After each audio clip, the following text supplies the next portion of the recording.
Welcome back to the Precision Educator. I'm Dr. Larry Chu, joined as always by my colleague and co-chair of the Society for Education and Anesthesiology's Precision Education Task Force, Dr. Viji Kurup. Hi, great to be back, Larry. And I am so excited for today's episode because over the past several episodes, we've explored precision education through the perspectives of educators, coaches, program directors, and AI researchers. But today we're doing something different. So instead of asking educators where medical education is headed, we're asking the learners who are already living there. I am very excited for today's conversation. I remember being a med student in the late 90s. I'm not going to try to pretend to be younger than I am. When the internet came out, the World Wide Web, and I thought, oh, how lucky was I to be in this entirely new era. But really, this generation of med students is the first in history to be learning alongside this incredible new technology of generative AI period, artificial intelligence. And many of our students who are coming into medical school may not even remember what it's like to learn without ChatGPT or without generative AI. So they're preparing for their rounds or studying physiology, pharmacology, reviewing cases, maybe reflecting on patient care with tools that we didn't have when we were in med school, when we were in residency. They didn't exist a few years ago. So today's conversation, the focus of what we're talking about is how these new technologies and how generative AI is changing education for this generation of students. So the question that we really want to discuss today is, what does that change actually feel like from the learner's perspective? Yeah. And we have the perfect people to kind of discuss this question because we have joining us today 3 medical students who each bring different perspective to this question. So we have Morgan Brinker, who's a 4th-year medical student at Yale, and she wants to pursue anesthesiology. So we are really, really excited about that. She has a deep interest in medical education, and she's very invested in her own learning.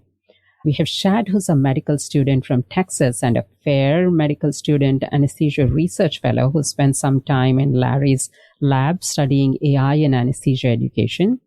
And we had Chancellor Lee, who's our Yale medical student, AI researcher. He's an entrepreneur, a creator of Anesthesia Playground, an educational platform that's exploring AI-assisted learning. So welcome to all 3 of you. Thank you for having us. Pleasure to be here. So I would love for each of you to think back to when you started med school. Can you recall the moment that you first realized that generative AI wasn't just another fad technology, but it was something that was going to actually change your med school experience or how you learned? Or maybe it hasn't for you. Morgan, why don't you get things started? Sure. I think back to when I started medical school, my first encounter with AI, or at least something adjunct to AI, was a summer research project between my first and second year, where we were doing a lot of parsing through emergency room notes, and we're using a lot of LLMs and a lot of this language that was very foreign to me, coming from a background where I'd mostly done humanities-related research in undergrad. And I remember hearing about ChatGPT as this kind of like, oh, it's this hot new thing on the market, and not really understanding truly what it was. I remember hearing a lot about the environmental concerns raised from a social justice standpoint. I heard a lot of the potential from the investor standpoint. And it was mostly in this gray area where I didn't know what to expect. I think where I really started to incorporate it into my own education started on my clerkships, where there was this tool called OpenEvidence. And I felt where I could say, oh, what do I do for XYZ I'm seeing in the clinic or on the floor? I'm able to go and really just play around and interact with something that, maybe because the residents and attendants are so busy, I'm not able to interact with them the same way. So it's still a beginning of a relationship that I'm beginning to explore, but I hope that answers your question. Yeah. So it sounds like your early experience started in research, but it kind of evolved into maybe supplementing your learning process a little on the board, especially maybe in terms of when other clinical mentors might not have been as available to you. Exactly. Yeah. And what about Chance? Your experience is probably a little different because you already were like in that area and building AI tools. How did you get into this, and how did it change how you learn? Yeah, thank you for that. My experience with AI came actually a lot earlier than medical school did. I remember I was still a college student at that point, and I was taking this really difficult graduate chemistry course in physical and organic chemistry. And as the only undergraduate student in that particular class, I remember I had literally nobody to turn to. And this was right when GPT, I believe 3.5 was still the free public version, and 4 was just coming out. So this was maybe like 6 months to a year after the whole internet was kind of taken by storm by both the AI's capabilities, but also the AI's ability to hallucinate, as well as making those funny memes of like trying to convince like ChatGPT that 1 + 1 = 4, or say the most ridiculous things before the guardrails were actually put up on that sense. And coming into medical school, having used that tool with this skepticism, to kind of answer Dr. Chu's earlier question, I was definitely in a state where I could see where the research was, the frontier research being published on arXiv, etc., was going, but then also had a lot of fears as to what it implicated for both the medical field, but also for the education field in general. But as you've mentioned, I've started my own startup back in my first year of medical school, working mainly in clinical workflows and research through big data mining. And I think that was the first time that I realized that even if it's just based on statistical reasoning alone, LLMs truly do have the capability to revolutionize the way that we think, because we no longer have to significantly rely on both the amazing capabilities, but also the sometimes unreliable capabilities of our own memorization as well as our reasoning, but use AI as a tool to supplement gaps in the way that we think. And I saw it firsthand from the tools that we built for various physicians in various levels of practice. And I also saw it firsthand as I was going through medical training with my fellow students in both my preclinical and clerkship years, like Morgan mentioned earlier. So it definitely is a learning curve. And I think the definition of what it means to be an AI native learner, trainee, physician has changed drastically over the past even 6 months. Chance, I love how you are bringing me through a reminiscent phase of generative AI. Like it's been so long. Like, oh, I remember when Gen AI couldn't count math and couldn't spell a strawberry. But yeah, it is progressing so fast that we can talk about it in these cycles. Like it has been so long because it's progressing so quickly. I'll turn it over to you, Shad. I know that you have been doing some research in AI, and that's been in clinical research, but I would love your reflection on when it occurred to you that generative AI wasn't just another fad technology, and it might actually change how you learn medicine. Yeah, I think that's a great question. I began medical school last year, so pretty recent. I use AI as a part of my daily study workflow because along with other medical students across the nation, I use a study tool called Anki, which is spaced repetition flashcards.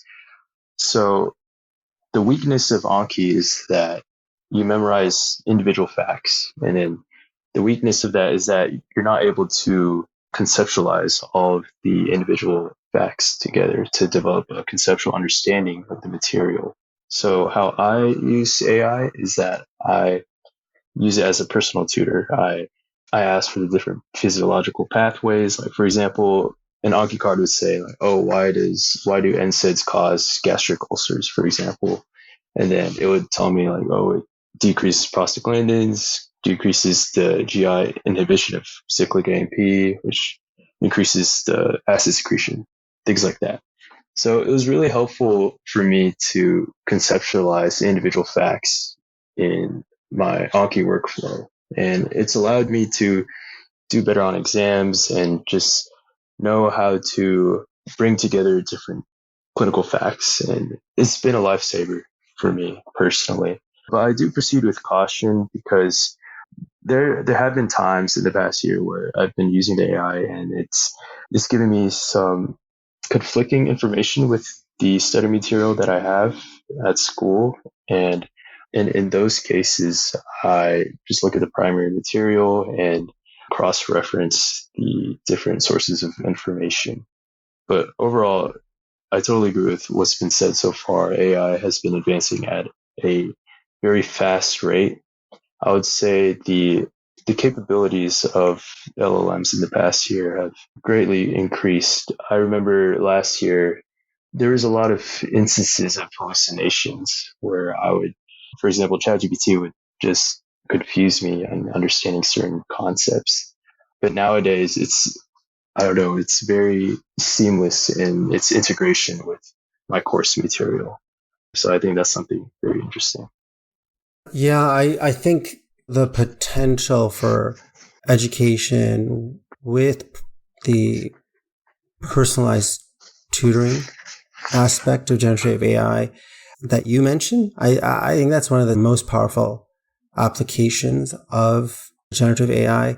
Especially, we've been talking about the Two Sigma problem. Viji and I have been talking about that for so long. And how many years ago was that? So many years.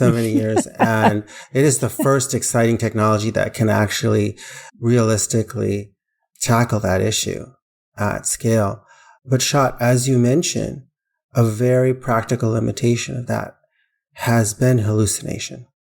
And especially for learners, when you maybe aren't in a position to distinguish fact from fiction because you are learning the material, the hallucination issue is a real problem. So that has been a mixed bag for this new technology. But as you mentioned, it is getting better, but it does require learners to engage and cross-check because it isn't foolproof. So let's go ahead and maybe take this conversation from the abstract to a little more concrete. Maybe walk us through a day in the life of a learner, a medical student, as they're using these technologies, from maybe the moment that you are waking up, getting out of bed, to engaging in the classroom. Where does naturally start to appear in your day, in your workflow? And not because you're trying to use it, but because it has become helpful to you and because you've adapted it naturally as part of your learning process. My schedule is a little wonky now because I'm in that weird transition from clinical to working on my residency applications. But if I think a couple months back to when I was more in a position where I'd use AI, I would get up. Usually I'd review my notes I was on my anesthesia sub-I, so basically the pre-op from the previous night. I'd look over, make sure I had the key ideas distilled. And if there was something that I knew my attendant or resident would want to engage on a conversation of, particularly, let's say, the utility of gastric ultrasound in patients on GLP-1 agonists, I would look through the data. And I used to go through PubMed, but I started using OpenEvidence more because I was able to really get those granular details. So I would either pull up a previous search or generate a new search to really make sure I had high yield topic points and articles that I can refer to, especially that I could just pull out of my phone, either in the OR as we're rolling back to the OR when I knew that would come up. And then I think the next part where it'd come up would be engaging in those pre-ops for the next day. And if I had a patient with some type of condition I'd never heard of, or take a patient with myasthenia gravis or something similar to that, and I wanted to think about anesthetic considerations, because this hasn't come up naturally in my studies, I would really make sure I'm not missing the big picture.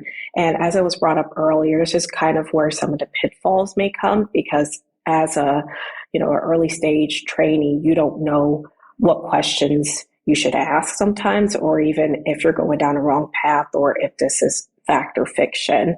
So I would use it in a case where I would make it clear to myself when I'm talking to my attendant or resident, this is what I saw, help me understand this, help me walk through this. I think those are the things that come to mind. I hope that answers your question. I guess I can go next. So as soon as I wake up, I start my day with Anki. I have a dual monitor set up. I have one side for Anki and then the other one for my resources. So I usually like to have ChatGPT on one of the tabs and then OpenEvidence on another tab, just so I can cross-reference the two and just make sure that no hallucinations are going on with ChatGPT. But I use ChatGPT as my primary resource just because it's the way it explains things is just super simple and very easy to understand. I use OpenEvidence for things that are, like Morgan said, more granular and like evidence that has just been released. But for my primary learning resource, I use ChatGPT for generative AI. So I guess when I do my Anki reviews, I usually stumble across a few cards where I'm like, oh, what is the underlying mechanism of this? Like, how does succinylcholine work, for example? And then I ask ChatGPT as my personal tutor to really explain the physiological pathway, as I mentioned earlier. Beyond the classroom and studying, I would say I use AI, specifically OpenEvidence, as a way to supplement my clinical observation. So when I'm shadowing in the OR, like I did over the summer, I came across a lot of different drugs and anesthetic drugs because I was shadowing anesthesia and cardiac anesthesia. And it would just help me conceptualize how anesthesia is being performed at different institutions. For example, at the Stanford Hospital, they use clofidipine for the calcium channel blocker. And I was just wondering the differences between the calcium channel blockers between the ones that they use at my home institution versus the one at Stanford. And the OpenEvidence really helps me understand why certain drugs are being used and why different institutions might use various drugs. Chance, you want to? I guess it's my turn now. Wow. All right. I won't repeat the points that my prior colleagues have so graciously put. A lot of my day also does kind of surround AI, especially both on a learner's as well as like a builder's perspective. I guess like I can talk more about like the research perspective since that hasn't really been dove yet, because I think medical student research is just as much a part of our lives, especially in recent times, than it has in other senses of the word as well. I think in general, AI really does open your capabilities of being able to gather information in a short amount of time with relatively high fidelity from like various different sources. The obvious examples are anything from like OpenEvidence, Doximity, GPT. Amboss just came out with its own, well, it didn't just come out, but came out with Lisa like last year. And all of those resources are extremely useful for your average medical student to really be able to both cross-reference as well as gather as much information as possible to learn for your step exams, for the things that you see in the OR and everything else. Especially kind of echoing my colleagues' points on OpenEvidence, I think because it has struck some key data partnerships with both literature as well as some of the clinical trials data as well. It's really able to kind of go a step beyond in terms of highlighting frontier guidelines for management of like various diseases. I also happen to also build a tool that uses multiple instances of AI that is spun up to do different tasks and collaborate together to gather information, which we call like a multi-agentic workflow. This has become infinitely, like, I guess, like, even in like 2023, 2024-ish, it was difficult for like the average non-technical person or student to be able to spin this up very quickly. But ever since Anthropic open sourced their multi-context protocol back in 2024, and they also recently, I don't know, maybe in like the past year, made it such that initiating your own like agentic system is essentially just as easy as clicking a button. It's become so much, the tools that are available to your average student has become so much wider, and the capabilities that you can introduce to both your learning, your research, any aspect is so much more powerful, to the point where I think it wouldn't be a stretch to say that now your average medical student is also a partial part-time technical engineer, depending on how much they want to become involved in space. I think now's a good time probably to mention that I don't have any conflict of interest or disclosures with any of these companies. I'm not doing a startup, but if anybody here is, now would be a good time to mention that. I heard OpenEvidence mentioned a lot, and I think all three of you mentioned that. And I'm just wondering, is that that probably not a coincidence then, that all three of you are using it. I'm wondering what the unique affordance of OpenEvidence is that it seems very popular right now among medical students. Well, I think it's because it's a LLM based off of data from the top medical journals such as JAMA and the New England Journal of Medicine. So like Chan said earlier, it really outlines the frontier guidelines of current medicine practices. So I think it's something that can help guide clinical care. One thing I did notice when I was shadowing was a lot of the radiology residents had OpenEvidence on one tab and then like scans on another screen, and they were just like cross-referencing. And I think they were doing that to really learn about the clinical context of the scans. And it was just really cool to see that OpenEvidence is being adopted at almost pretty much every level of medicine.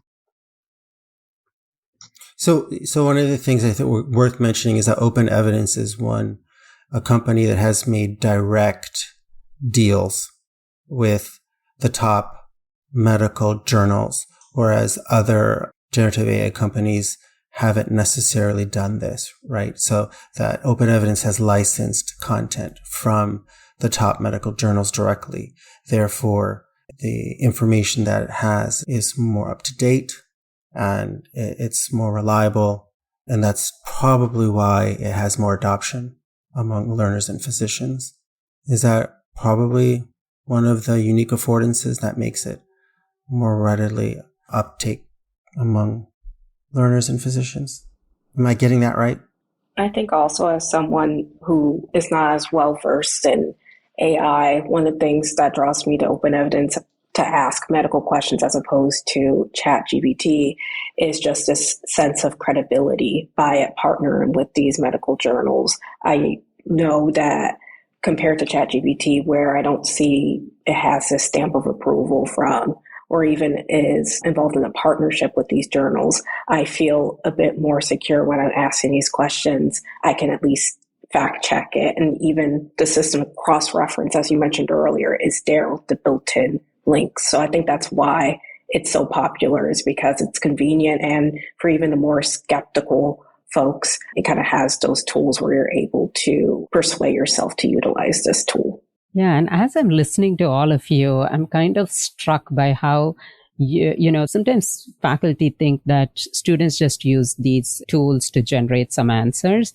but it almost looks like you are using it as a personal tutor / a learning partner, right? So I wanted to see, are there questions that you wouldn't ask your attending, but you would go to AI? Like, are there things for which you would directly go to AI and not to a faculty member?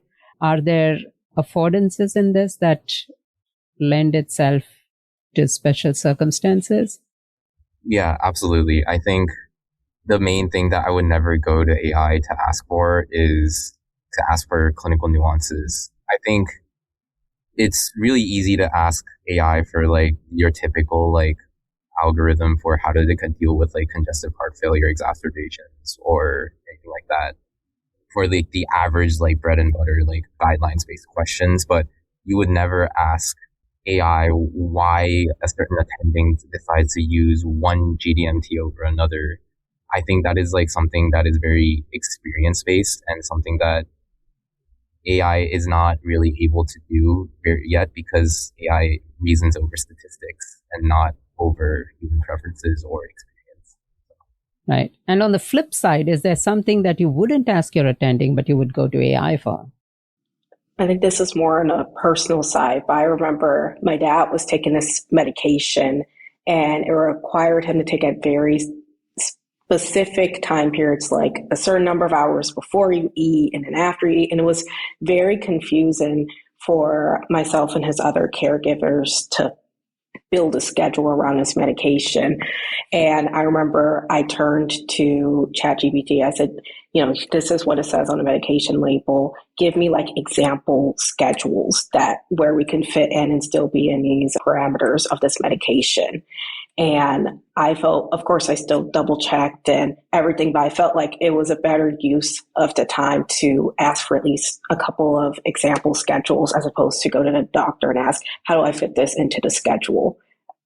I guess one thing I would ask ChatGPT over an attending would be like questions that I would deem more simple and something that I interpret as like, I should already know this. Like, for example, or like Chance was saying, the bread and butter cases of congestive heart failure, how do you treat that? Or if I'm unsure about anatomical branching of the common hepatic artery, for example, I would ask these AI models because it's very convenient and there's no sense of, I guess, judgment because it's not a person. You're not getting evaluated based off the intending when you're talking to the chatbot. So it's a little bit more psychological safety to ask basic beginner level questions. Do you find that you're using Google search more or less these days? I think I still use Google search quite a lot because, well, first off, Google, when you search anything on Google, it also comes up with its own AI insights based off of all the sources that it pulls up. So that's been incredibly helpful to get like a baseline search. But I think one of the things that I'm primarily afraid of personally for myself is I forgot which journal this was published in, but there was an opinion piece, I believe, published about the de-skilling / never skilling in regards to using AI for your education and like your workflow. I forgot, it was by this physician that I really respect. So this is actually embarrassing that I don't remember where it is. But I think one of the things about Google searches that one of the things about Google searches over using ChatGPT or OpenEvidence is that it still teaches you the skill of doing your own research and validating sources yourself. And one of the things about AI is that although in recent times it's gotten better at like decreasing sycophancy as well as overconfidence in results, it still offers you just one perspective of the synthesis of all the results that it went through. And I think one of the things that Google search, a good Google search still does is gives you multiple sources to look through. You can choose for yourself as to which source to trust and formulate your own synthesis based on those sources. And I think that's a really valuable skill for at least a learner to have. Yeah. So this podcast is about precision education, right? Like, so we are thinking about how can we deliver the right learning to the right learner at the right time? And if you look at your formal education, what do you wish that it had that it does not have right now? In terms of giving you like the right learning at the right time, because most of the learning right now we have is one size fits all. You all get the same didactic sessions at the same time. So is there something particular that you would like to see in your formal education that you don't see right now? It may or may not involve technologies.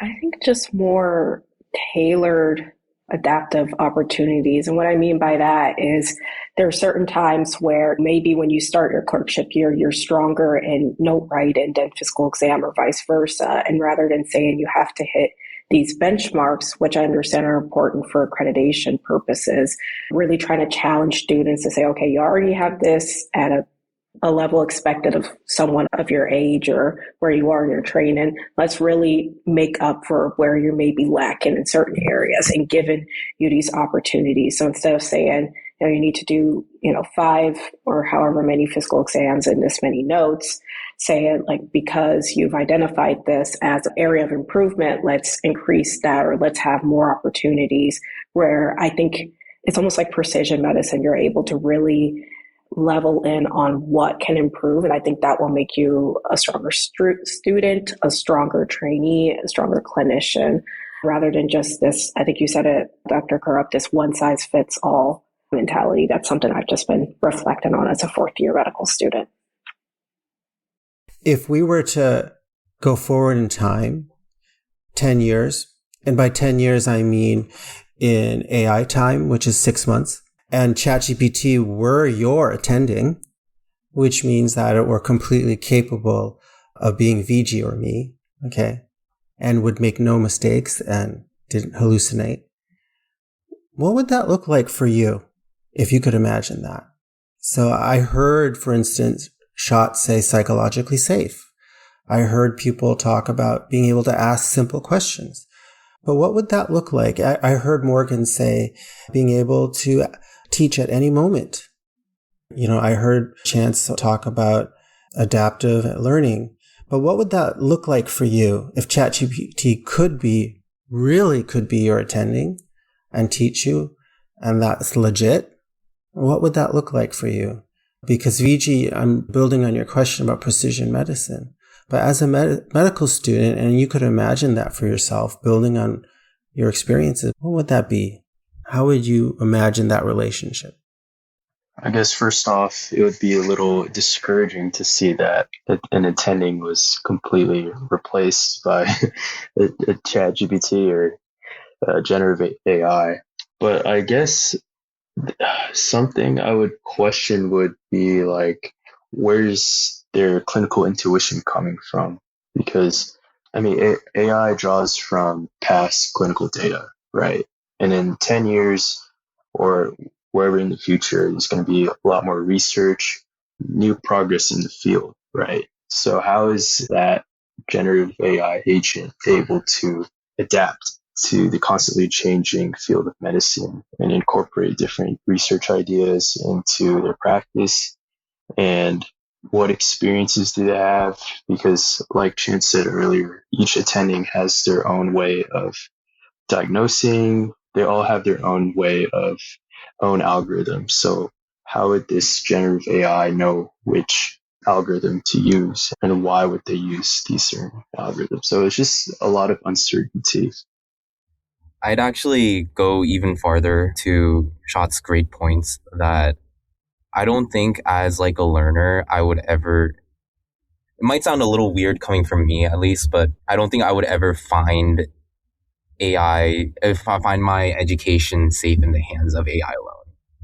And the reason I say this is because I think I've been very privileged throughout my entire academic career to have really great mentors that cared a lot about who I am as well as where I want to go.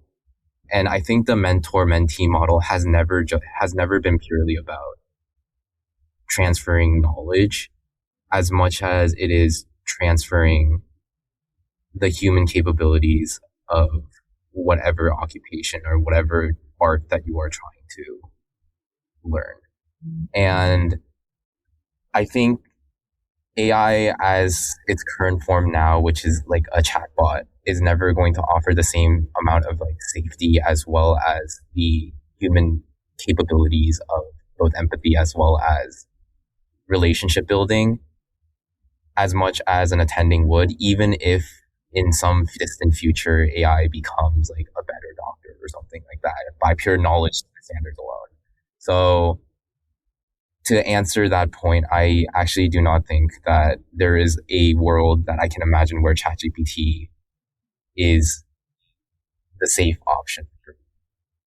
This is interesting that it's that there are things that AI cannot replace or take over, which, like everybody kind of, inherently knows that in terms of knowledge and content, probably more than any single person, the, generative AI probably has a lot more knowledge. But if you had to think of one single patient or one single learner, the relationship or that doctor-patient relationship or the mentor-mentee relationship, I can't see that being replaced, by a screen. So that's interesting that we heard everybody say the same thing. But I think that it's also very much in line with what we've been talking about all season with precision education. And I think that's resonating with the points that a lot of our guests have been making.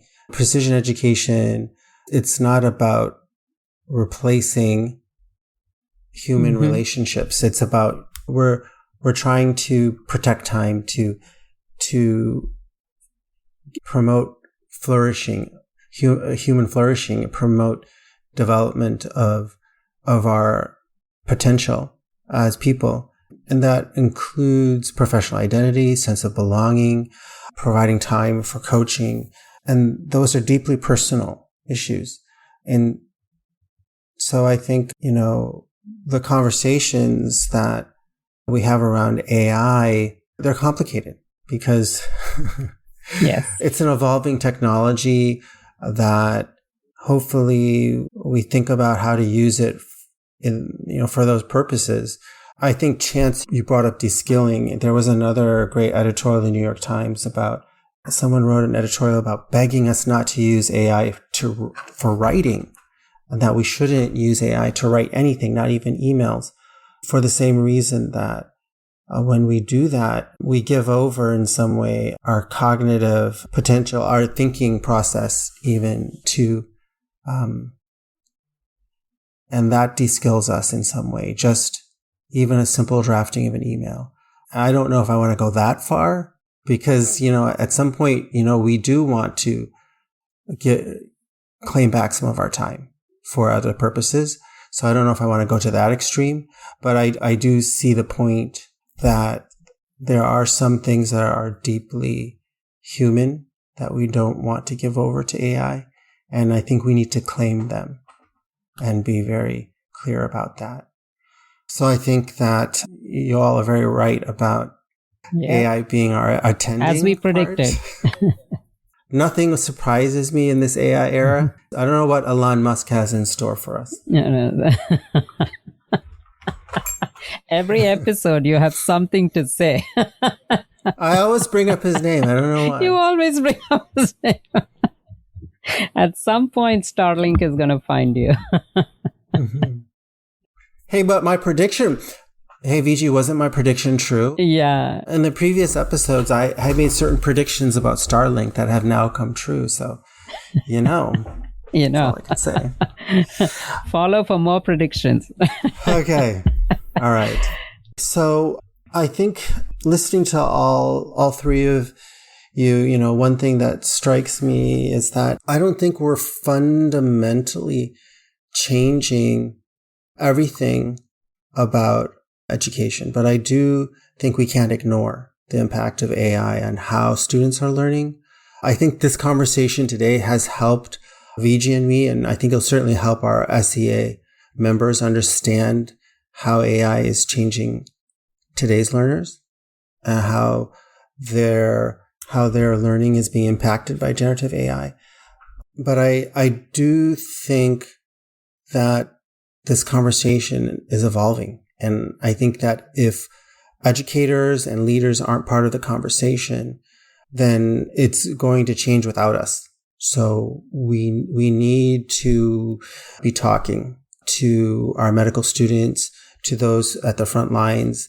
We need to understand, what is it about OpenEvidence? What is it about ChatGPT that is attracting medical students to have two screens open at the same time? What are they doing with these screens?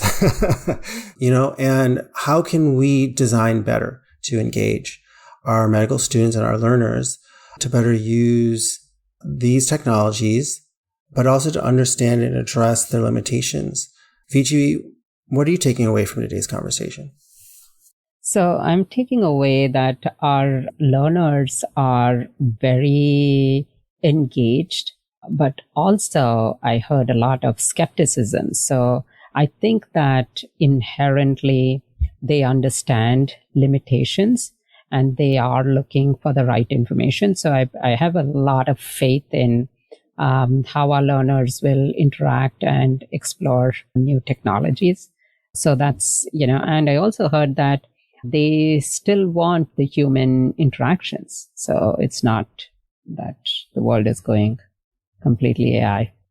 All right. Well, you've been listening to the Precision Educator, where we explore how data, coaching, and innovation can transform the way we teach and learn in medicine.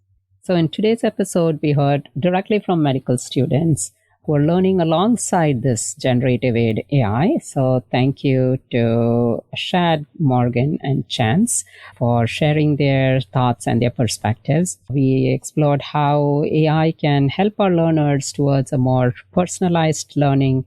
And we also examined the risks, like the over-reliance on these technology and the possibility that assisted performance can look like genuine mastery. Our goal, as always, is to help move beyond one-size-fits-all education and toward approaches that are more proactive, personalized, and participatory. Yeah, and if you enjoyed today's conversation, please subscribe and share the podcast with your colleagues. To connect with the Society for Education in Anesthesia's Precision Education Task Force, follow our SEA programming and join the conversation.